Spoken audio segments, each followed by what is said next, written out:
お電話ありがとうございます。おじいの朗読者です。本日の朗読も最後までお楽しみくださいませ。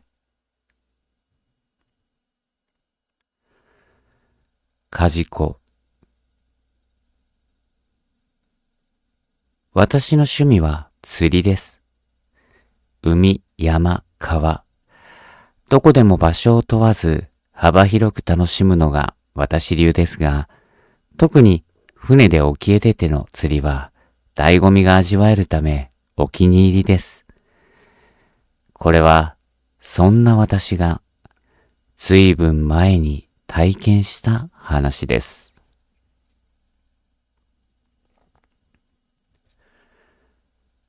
長期連休を目前にして私の心はいても立ってもいられない状態でした。というのも、その長期連休に仲間と旅行がてら釣りを堪能するという企画を立ち上げ、首を長くして待ちわびていたのです。起きている時はほぼ釣り、そして自分たちで釣った海の恵みを魚にして酒をたしなむ。考えただけでもよだれものの贅沢を想像するだけで心が躍ります。そして仕事が終わり、連休初日。天気にも恵まれ、私と仲間2人の計3人で車に乗り込み、まずは宿泊先へ到着です。温泉に入って夕食を済ませ、明日早朝からの準備に取り掛かります。きっと明日は釣れるな、という予感を胸に床につきました。ふと目を覚ますと、まだ夜です。ですが、時間を見るともう起きる時間。釣り人の朝は早いのです。テキパキと準備物を用意して、日が出る前には宿を後にしました。今回お世話になる船長とはもう長い付き合いです。地元でもベテランの方で、海のことは知り尽くしたという知識と経験には絶大な信頼感があります。再会の挨拶もそこそこに、早速沖へ出発しました。夜の海というのは幻想的な雰囲気が漂います。漆黒の闇。船の光がなければ自分の体すらはっきりとは見えません。月が出ていればある程度は見えますが、見えると逆に広大な自然の中にポツンと置かれている状況が目に入り、恐怖すら感じてしまいます。釣りを始めた頃に空も白み始め、私たちは釣りまくりました。船長がおすすめの穴場スポットは外れがありません。みんながある程度の超過を上げた頃でしたでしょうか。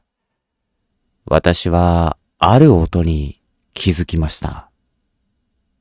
ギー、ギー。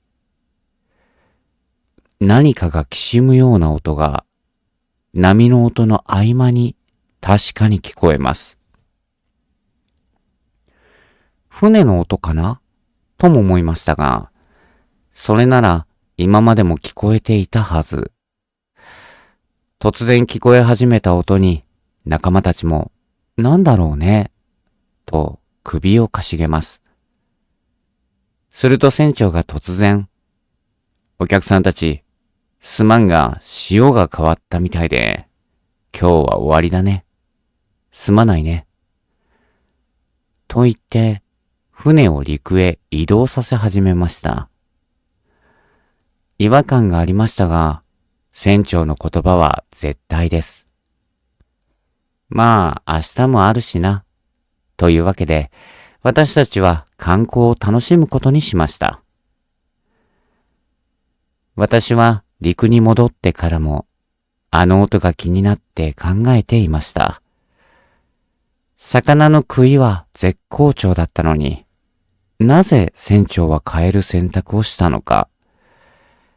いつもなら船長の方が率先して粘り、魚をあげさせてくれるはずです。あの音には何か秘密があるのだという結論に私は至りました。次の日、また日が昇る前の夜中から船に乗り込み、沖へと向かいます。移動中、私は何気なく船長に聞いてみました。ギーギー言っていた音は何だったのか、と。すると船長は少し困ったような顔で、まあ、帰れっちゅう合図だわ。と答えます。もう少し詳しく聞こうと思ったのですが、ポイントに到着したので、私たちは釣りを開始していきました。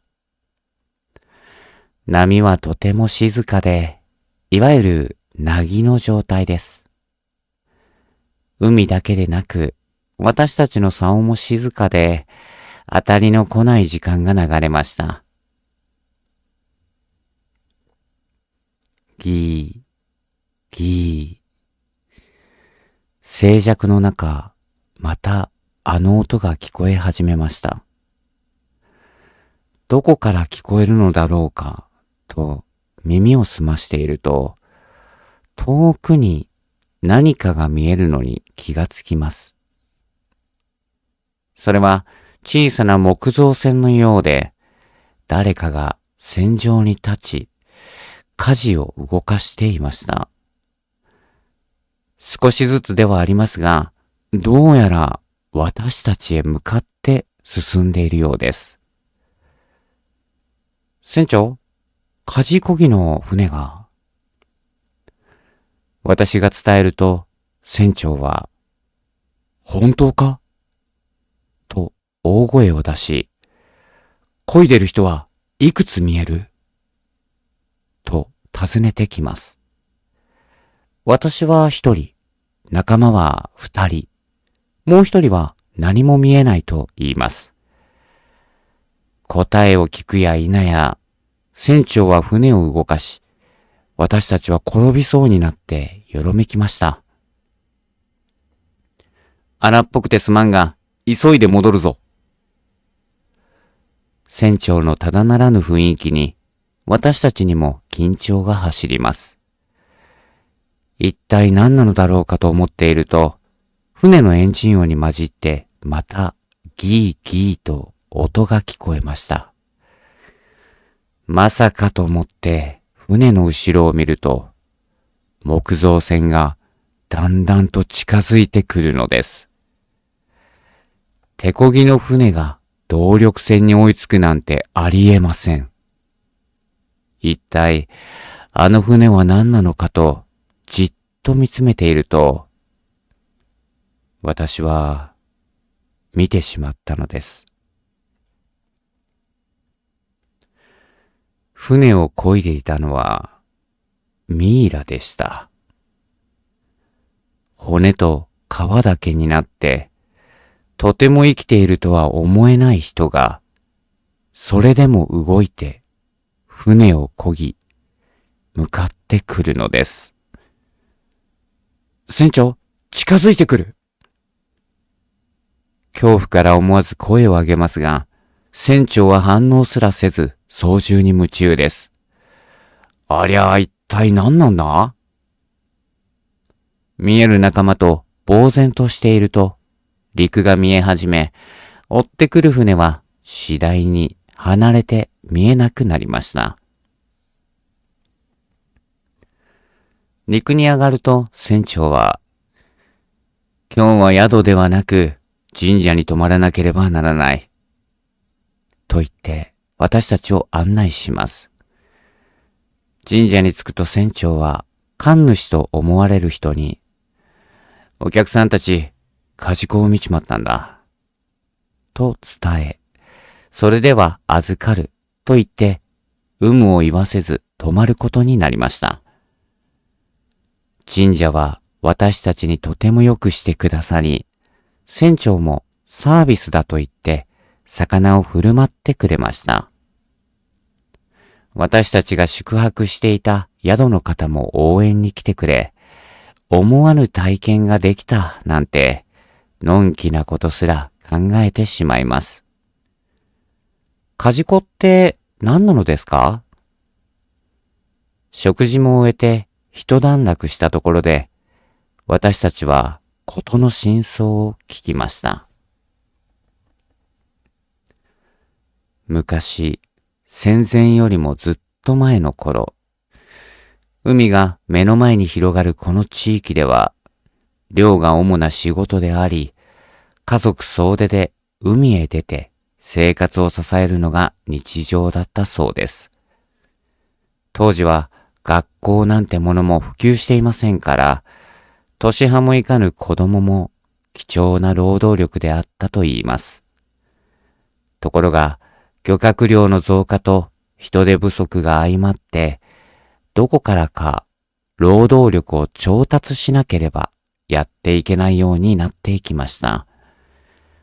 そこで白羽の矢が立ったのが、生活苦によって売りに出されたり、身寄りのない行き場を失った子供たちでした。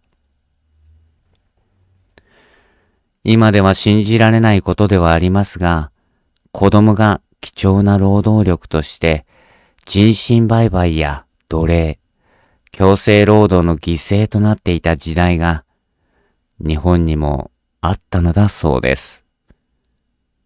これは漁だけにかかわらず、農業など他の仕事にも当てはまり、公の歴史としては残っていませんが、全国的に行われていたことであったというのです。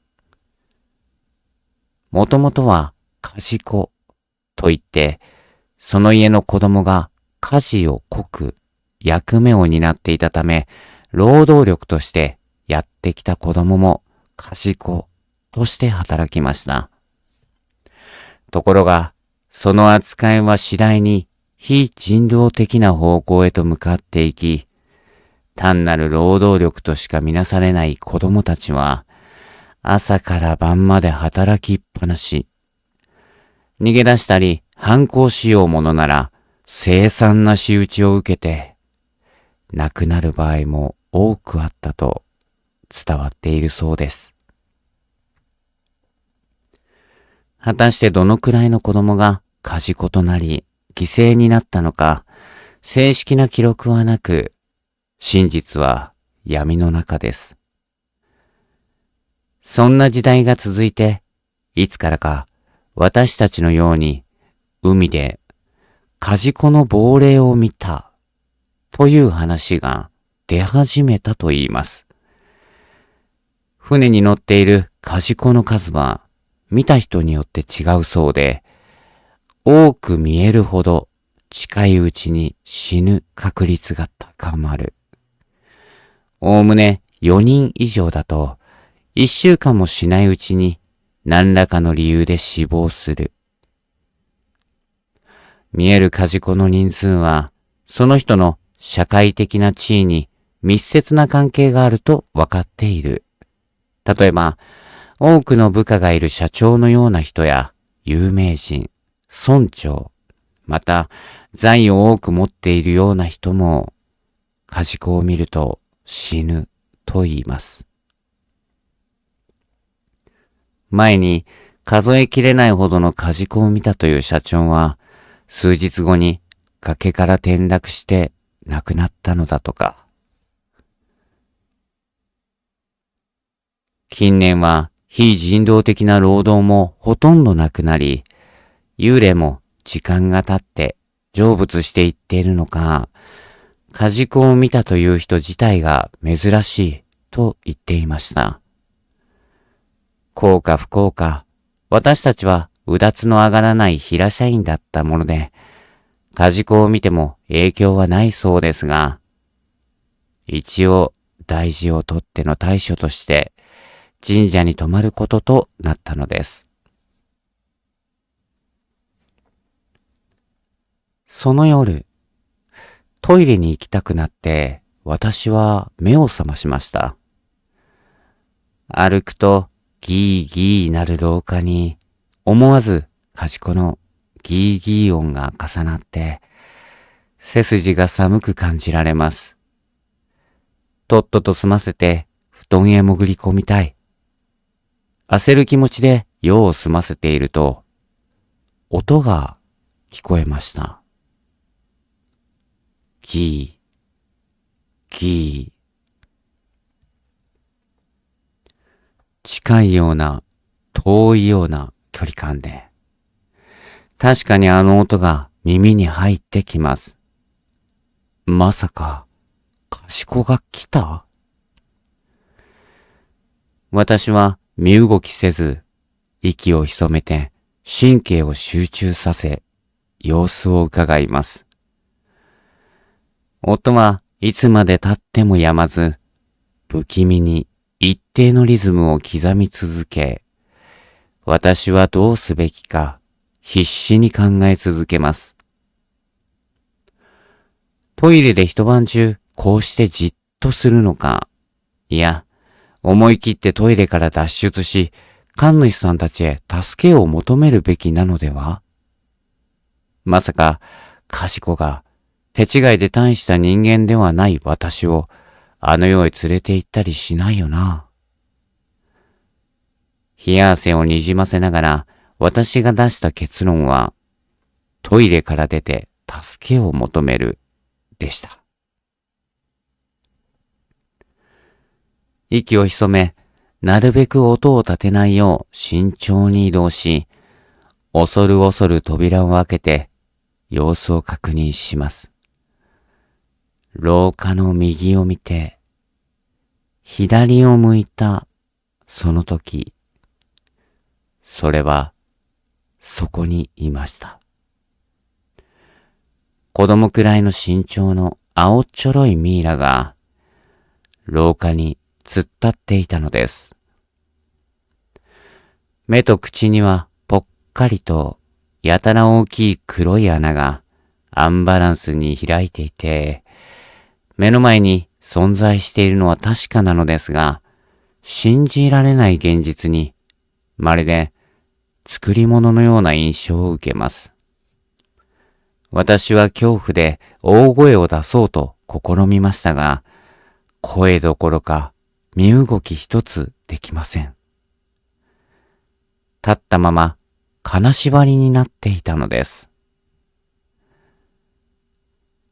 梶子も私もピクリとも動かなかったのですが、梶子の黒い目を見ていると、それがどんどん大きくなっていき、まるで吸い込まれるかのような感覚に陥りました。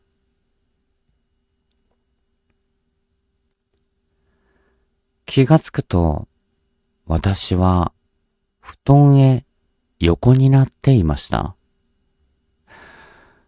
傍らでは神主さんが祈祷を行っていて、起きた私に気づくと、目覚めてほっとしました。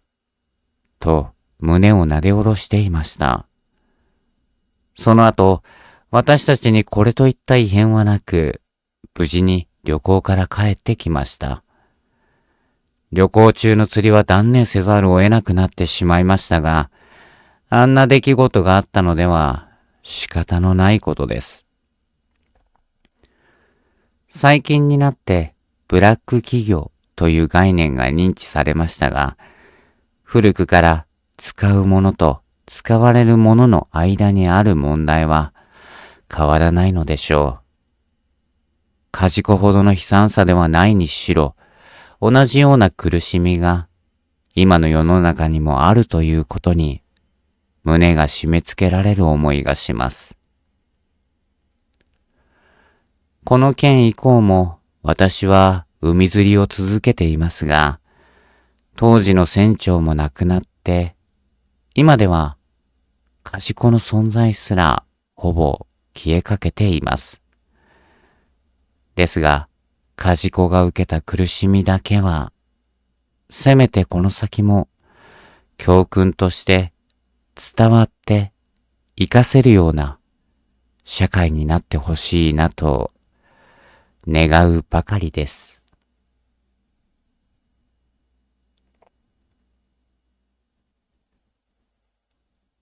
本日も最後までご視聴いただきありがとうございました。またのご連絡お待ちしております。